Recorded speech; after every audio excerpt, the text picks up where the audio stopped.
Hi everyone and welcome to our webcast, MBA Students Insights, Families and Partners at the GSB. I am Alice Martins. I'm a second year MBA student here at the GSB and I'm joined today by Andy and by Mai. Like me, they have families while studying here. So we're going to talk today about the student experience on campus and answer as many of your questions as we can. To submit a question about what it's like to be as a student, just click the chat button at the top of your screen. Enter your question and click Send to all panelists. We won't be talking today about the admission process, the application, financial aid, but staff from the MBA admissions office will answer those types of questions directly in the chat box. So let me begin with some introductions. Andy and May, please start by telling us a bit about yourselves. Where are you from? What are you doing? What were you doing before the GSB? What are you going to do after? So Andy, if you can kick it off. Happy to, yeah. Hi everyone, thanks for joining us today. Super excited to be here. I'm from the United States, from Salt Lake City, Utah, and before coming to the GSB, I worked in private equity at a lower middle market fund that's pretty small, but a lot of fun. And currently I'm a second year student getting ready to graduate in a few weeks, unfortunately. And after the GSB, I'm going back into the exciting world of private equity. Hi, my name is Mai. I'm from France. I used to work in Paris, but originally from southeast of France, Aix-en-Provence. Before my MBA, I was an engineer. I was managing an R&D unit in the telecom industry. And post-GSB, I will go into the automobile space. Yes, hi. For myself, I am originally from Brazil, but I grew up in Belgium. Before the GSB, I worked in finance and a couple of years in consulting. And after the GSB, I'm going to join a large beer company in an entrepreneur role. So, what about each of your family situations? For example, are you married? How many kids do you have? Can you talk a bit about that? Sure, yeah. So I'm married. My wife and I will celebrate our 10th wedding anniversary this fall. We've been married for a long time, and it's been up and down, but really exciting at the same time. We have 3 kids, which one of those is 2 months old, so it feels a little new still. We have a 5-year-old boy, a 2-year-old girl, and a 2-month-old girl. So I've had one child the middle child was about 4 months old when we came to the GSB, and now she's almost, she's a little more than 2, and the third child was just born a few months ago here during my second year. So I'm married too. This year, hopefully, we're going to celebrate our 7th anniversary. You will. I have 2 children, 2 daughters. They're now 2 and 4 years old. When I started the GSB, one of them was only about 7 months old. So it was a big struggle to deal with 2 kids under 3, but we survived. And my husband works in the city, in San Francisco, and he commutes every day from campus. Okay, so for myself, I am a single mom. I have a 5-year-old daughter.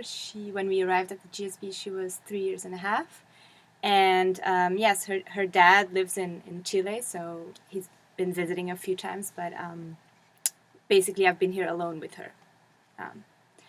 Okay, well, let's kick it off with some questions, shall we? What opportunities are there for partners and kids to be part of the community at the Stanford GSB? Yeah, there's a ton of opportunity for sure. It depends on how much you want to be involved as the child, obviously, or as the spouse or partner. Transitioning from the normal life before coming to GSB into the GSB was actually a really hard transition because everything is new for everyone in the family, including the children. In particular for the student, as myself, I can say that I came into this really exciting community of the GSB where I was surrounded by really intellectual classmates who all had big ambitions and were exciting to hang out with and get to know.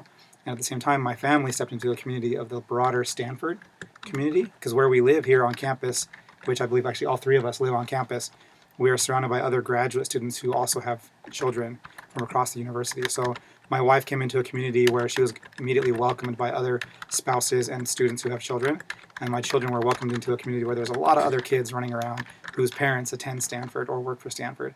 And so the transition was hard in many regards because it was new, but it was also great.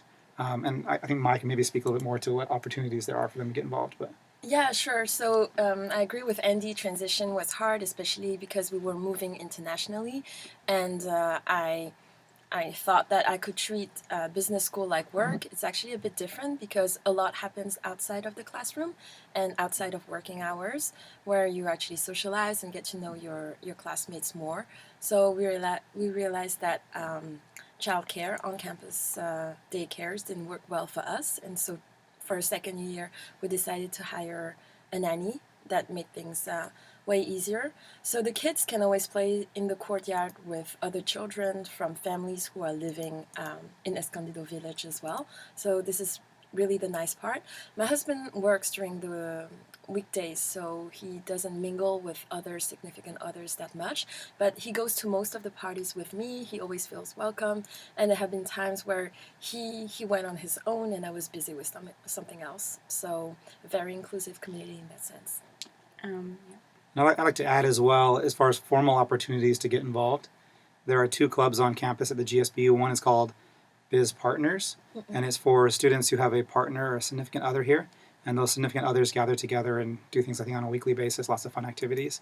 There's also another one called Biz Kids, which we have all participated in here, whereas all of the students who have kids get together on a regular basis and do fun things, either here locally or they even go out and have fun excursions out into the city or otherwise. So my children love going to Biz Kids. They're surrounded by other kids whose parents go to the GSB as well, and it's just a lot of fun. And you get a budget from the school to do those activities. It's a lot of fun.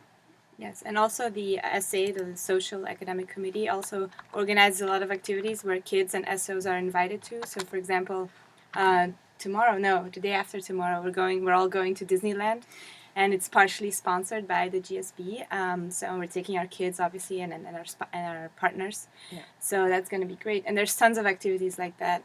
There's an annual fair. There's a carnival. There's a lot of activities where kids and SOs are invited as well, and they are glad to participate. It's actually kind of funny because every time my son comes to school is for a party of some sort. Yeah. And so he has this mixed perception of what I do at school. He thinks every day when I come it's just a fun party. So it's been a lot of fun to bring my kids to school with me. Yeah. Okay, well, let's go to another question. How did you know when the right time was to apply to the GSB? First. I think that honestly, in my case, I knew that I wanted to move on to a more international career, and this was not something that I could do easily with only a French degree. I was also very tired of the weather in Paris, especially in winter times, and I wanted to move to California. And yeah, I think that at that time I was a mother. I was almost turning 30, and I wanted to tell myself that life was not over and I still deserved this kind of gift to myself. So I talked to my husband way in advance about this project, and then we prepared almost 2 years before I entered the school. We prepared like the application and our move. So he focused on networking in the Bay Area and in California in general, so that he would be able to find a job more easily if I got accepted to one of the schools in California. So I'd say it was a time that worked for both of us, and the desire to expand like geographical horizons. Yeah, I think it's obviously a very personal decision for everyone. In some ways, it's very logistical. How old are your children? How old are you? Do you want to be in school when you're older, younger, etc.? But it really is an individual decision. You can certainly see the average age. I think the admissions committee publishes that information, and take that into consideration as well. One thing to note that as parents, we are somewhat of an anomaly amongst our student classmates here.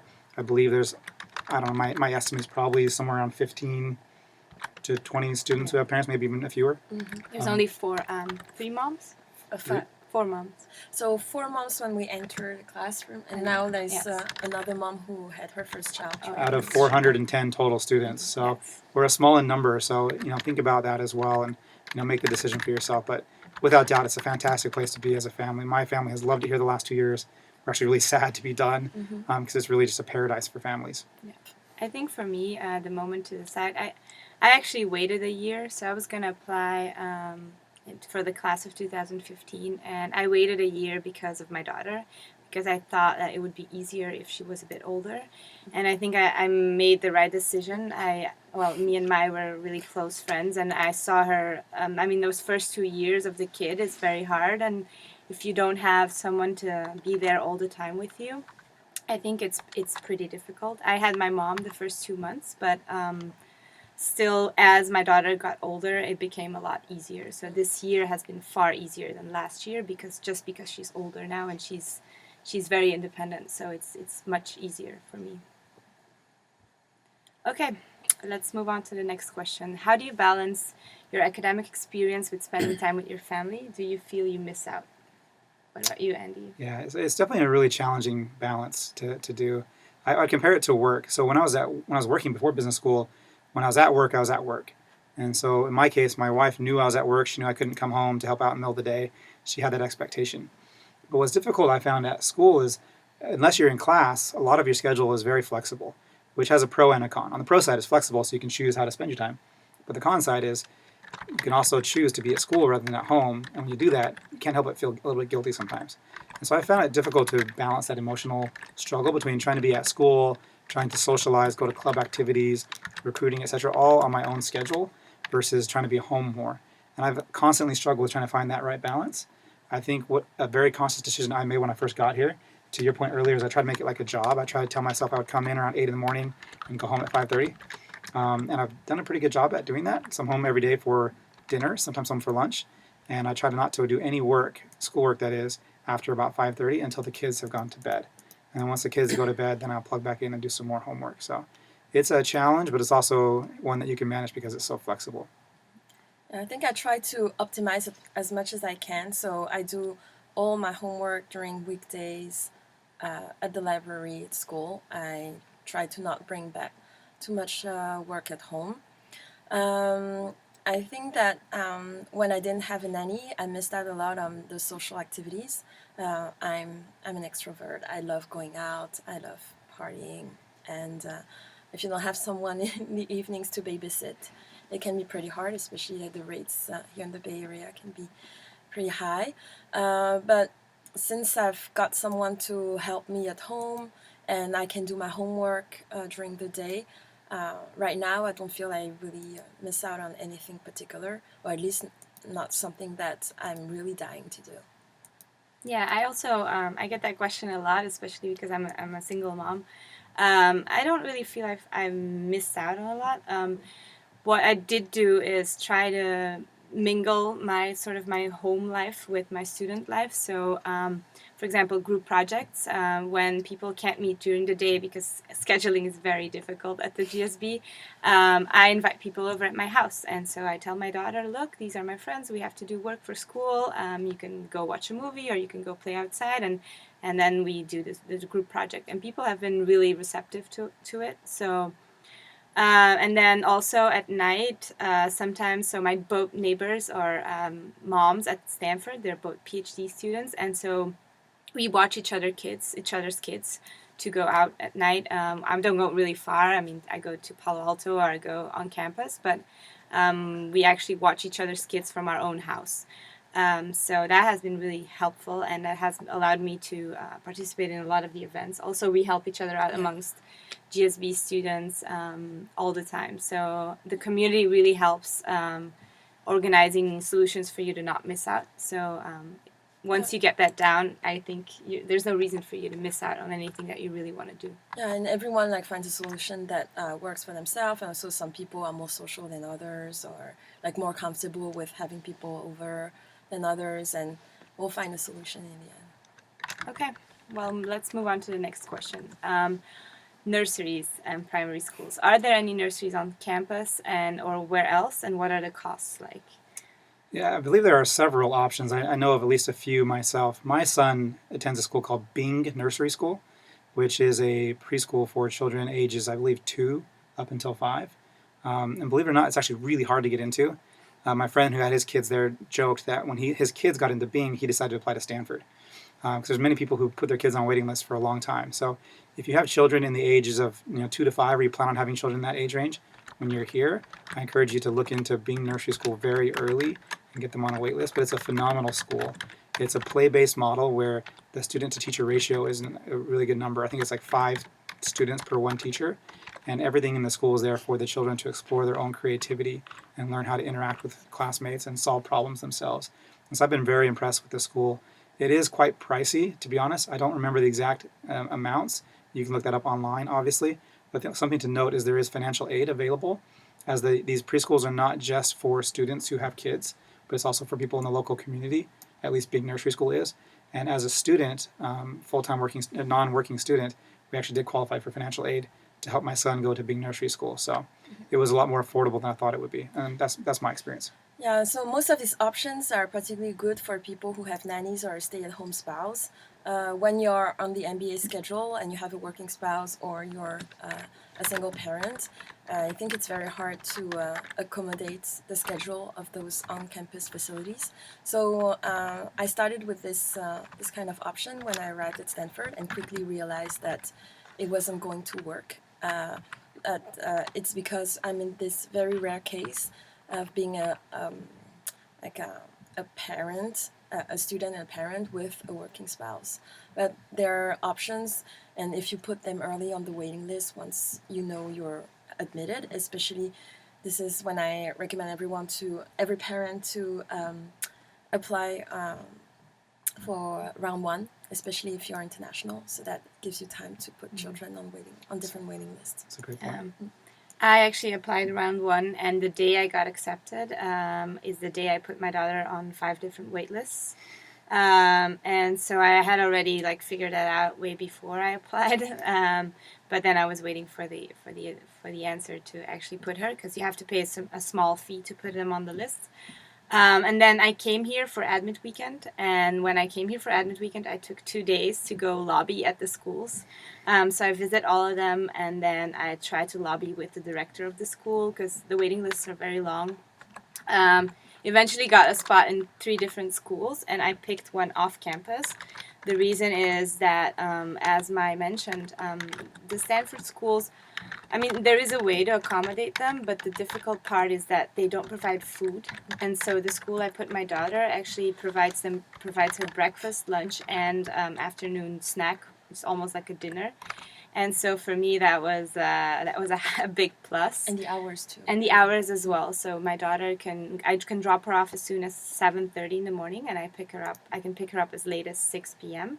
Yeah. And well, she's loved it. It's the same play-based model. I think most of the schools in this area have this play-based sort of model, and it's really, really nice. My daughter loves it. Yeah. Every time I come early, she doesn't want to leave. So she loves the school. Kids need to be at least 3 or 3.5 years no, old, two, right? 2.5. 2.5, and at that time my younger daughter didn't qualify. Yes, the kids for this school, it's called College Terrace. It's part of the PACC, which is the Palo Alto Community College or Community Schools, Community Centers, I think. There are several sites. The College Terrace site is the closest one to campus, and it's for kids as of the age of 2.5. I really recommend it. It is kind of pricey. There is some financial aid if you are an American citizen. If you're an international citizen, the financial aid options are pretty limited. It's around $1,500 a month for a full-time schedule. And for anyone who has older kids, there is an elementary school here on campus as well. Yes. It's called Escondido Elementary. It's just down the street from where we all really three good. live, which is called Escondido Village. Yep. And it's a great school. The kids walk, and the weather's perfect. So it's just a phenomenal option for those kids as well. Yeah, and they have an after-school program, which is right next to the school. I looked into this option as well as my kid was getting older. So they have an after-school program, so the kids can actually go from the morning and from 9 a.m., I think, and they can stay in the after-school program till 5 p.m. So it's pretty good. Okay, well, next questions. I think we've talked about it a bit, but let's go over it again. So where do we all live? Is there housing for families on campus, and are pets allowed? Yeah, so we all three live in Escondido Village, which I mentioned earlier is the graduate housing for people with kids. There are some single students who live there, and there are also some married without kids who live there as well, but it's primarily those who have families with children. Mm-hmm. If you have children, I believe the policy is you're guaranteed housing, if you so choose, to live in Escondido Village. They are all Yeah, for now. for now. They're all this townhome style where you share walls, but not a upstairs downstairs with another family. And there's a 2-bedroom option and a 3-bedroom option. The buildings itself are actually kind of old, but the community is phenomenal. I think Mai mentioned earlier they all surround a courtyard, and the courtyards all have fully enclosed playgrounds. And so my kids walk out our back door and they play outside all day long, every single day. And it's just really a fantastic playground for the kids. So that's a great option for those who want to live on campus. And pets are not allowed. I do know some classmates who chose to live off campus for this reason. Yes, if for they this have reason, cats or exactly. dogs that are family members. Yeah. And so they choose to live off campus. Now, one thing to note is that on-campus housing is subsidized relative to the same size apartment off campus. And so from a financial perspective, it's much more favorable to be on campus. But those who have animals who do not want to part ways with them for these 2 years chose to live off campus as well. Yeah. Exactly. I left my cat with my parents-in-law. Does Stanford help partners find work opportunities? Maybe this is something that... Yeah, so my wife is a Oh, stay-at-home mom, but that being said, I know that they do actually help. I know that there's opportunities for spouses or significant others to come actually to the GSB and receive career counseling, and the GSB helps place them. I've heard of several classmates who use that route and found jobs either on campus or even in the local community. So only from secondhand experience, I've heard that it's a great opportunity for the spouses as well. Mm-hmm. So my husband didn't use it, but I've heard about it too. He networked way in advance from friends to find a job here. And there are even some of my classmates whose spouses found great full-time jobs because of the GSB, as they were able to tap into the network that their husband or wife was able to access. So, Yeah. one thing that the GSB stands out amongst many other schools is that the alumni network is incredibly strong, incredibly tight, and very responsive. And I've heard that as the case as well for spouses of students as they reached out to say, my spouse attends the GSB, can we talk? And more likely than not, that opens the door for them as well. Mm-hmm. So what made you choose Stanford instead of other schools? Yeah, so it's a big question. There's plenty of great schools, obviously, all around the world. For me, there's a lot of reasons, and I'll go over a few that are, I think, relevant to our discussion. One is similar to what we've already been discussing. It's just the family lifestyle. I looked at the living arrangements here in Escondido Village, and I thought about the day-to-day life my spouse and children would live while I was in an intensive MBA course program, and I thought about which one of these programs would be most enjoyable for them, essentially. And I honestly couldn't find anything that would even compare to Stanford. And now looking back after the last 2 years that have gone by, I think that's absolutely spot on. The opportunity for the family here is incredible. So that was a big reason why. I'll maybe share another one and then let you two answer as well. But for me, I came here to visit Stanford during the admit weekend after I had been admitted. And the culture here was one that I didn't really find elsewhere, which was one of inclusiveness and creativity and fun. The students all come from all over the world, obviously, and they're all equally ambitious to go and change the world. The GSB has this mantra, which is change lives, change organizations, and change the world. And it's more than just a slogan because the students here really embody that. And I saw that as an admit when I came here for admit weekend. And I just love the environment. I felt like I couldn't help but become a better person by being here for 2 years. And that's absolutely been the case since I've been here. Yeah, so one of my reasons was totally tied to what you said first, Andy, about like family life here. I knew that would be housing on campus. I wouldn't need to worry about finding something from friends. So that was a big plus. And then I really wanted to be in California for the weather. So there were like not that many options. So yeah, and I also wanted to stay in a technology-related area, so being in the Silicon Valley and the Bay Area totally made sense for me. Yeah, for me, I was really drawn to like the tech, getting to know more about Silicon Valley, the tech culture, which really, I mean, when you're here, you just get the buzz and you really feel it. And also the weather for me, just as an example, me and my daughter, I think there's only been 4 days in the last year that we haven't biked to school. So, and we bike to school for like when it's like a little bit rainy. It's like let's take the car, but it's almost never. It's very nice. Yeah, I think that was for me the big plus compared to other schools on a different coast and even the schools on this coast. I think the living arrangements were a lot better here. Yep. That was kind of the reason. Perhaps one more element that we haven't talked about yet that's important to understand Stanford as far as why people choose to come here. Stanford tends to brand itself, rightfully so, I believe, as a school that focuses on interpersonal dynamics And leadership and on development. personal leadership development. So rather than prescribing a specific leadership style according to some past CEO or some other leader, they encourage all the students while they're here to find their own leadership style, and they provide an environment between classes and activities and trips and other things that allows you to explore your personal leadership style and to think about how your actions and how your words and how your style influences other people for the good and for the bad. And the culture here is very much feedback oriented. And so while you're here, you receive a lot of feedback as far as how you're being influential, whether good or bad. And the idea is that over the course of these 2 years, you come out a better leader for yourself, a better leader for others according to your own style, as opposed to getting a better sense for how other people lead, for example. I think that's a big part of the culture here. And you start applying those things as well at home, I think. I feel some of the learnings from Touchy-Feely is one of our famous Stanford classes. I've started applying them with my daughter, and it's actually really positive evolution, I think. Yes. I think that parents have a unfair advantage in practicing leadership because we go home every day and we have to persuade our children to do things they don't want to do. Yeah. And so as I've learned different leadership styles here at school, it's been interesting to try them out at home and see whether they hold water or not. Yeah. Okay, so let's go on to the next question. How much flexibility is there when you schedule your classes? I would say in the first quarter, none. The first 2 quarters are actually pretty fixed. I think in the second quarter you get to choose one elective. Other than that, the first 2 quarters are very fixed, and you have to be aware that you're going to be busy from 8 in the morning till 5 in the afternoon every day. After that, it gets a lot more flexible. So I decided this year not to take any 8 a.m. classes anymore, which has meant that I've been giving up on some classes, but I prioritize it because I especially enjoy the morning time with my daughter. So taking her to school, taking time to have breakfast together, talking about the previous day, talking about what she's going to do today. I feel it's like a nice bonding moment, so I have prioritized that. So I've only taken 10 a.m., well, later than 10 a.m. classes. I don't know if you guys have any experiences like that. Yeah, my first year I took a couple evening classes that I really wanted to take. And while I enjoyed them, they took a big toll on my family as well, because I was gone, I think, every Tuesday and Thursday night for my second and third quarters. And so I made a goal my second year not to take evening classes, which is completely doable. But to Alice's point, that meant I passed up on some classes that I thought were interesting.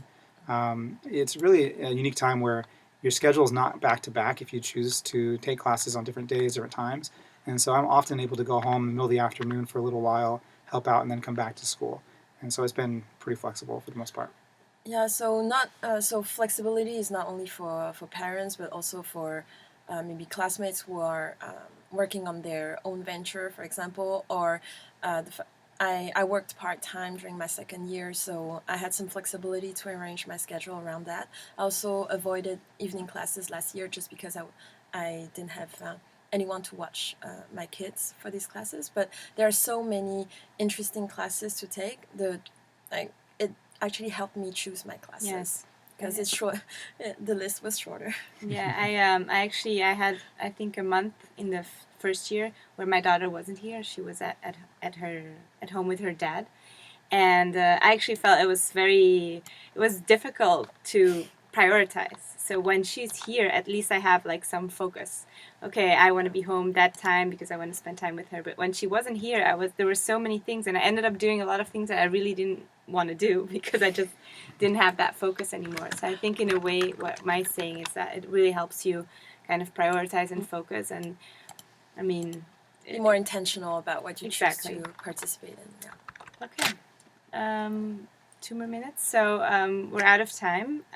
Before we go, Andy, May, thank you so much for coming. But do you guys have some final words of advice for our prospective applicants? Yeah, given the audience, I would suggest that you think about this as a decision you make as a family, whether that means your family is you and a partner or you and your children, as it really is an experience for the entire family. And I think that because it is an experience for the whole family, it's a phenomenal, enriching opportunity that our single and or non-parent students, classmates, don't have the opportunity to experience. So think about it as a whole family experience as opposed to just a singular education for yourself. And talk with your family about what matters to them and what kind of experience they want to have at this stage of their life. And if you decide to apply and when you get in, I guarantee you'll love it. Yeah, agree with that. And then I'll add like talk about it with your partner early. So I talked about it at least 2 years in advance, and then gave him a week to think about it because it was a big decision. And also apply round one if you're international. Yeah, I would say apply round one, put your kids on the wait list Yeah. for schools. Think about having someone the first quarter, Yes. bringing maybe a grandparent or I don't know, someone who wants to help out, having someone that helps out the first quarter. Unless really you have a useful. stay-at-home spouse. Yes, unless you have a stay-at-home spouse. But I think even then, like to help the transition Mhm. the first 2-3 weeks, I think it's probably a good idea. Yeah. Okay, well, thank you all for participating and sending us some really good questions. You can learn more about the MBA program on the GSB website. The application for the class starting in the fall of 2017 will be available in June. If you have questions about the MBA program, you can continue to submit them in the chat box. The staff will be answering them for the next 15 minutes. So thanks again and have a great day. Thanks, everyone. Have a great day. Bye-bye.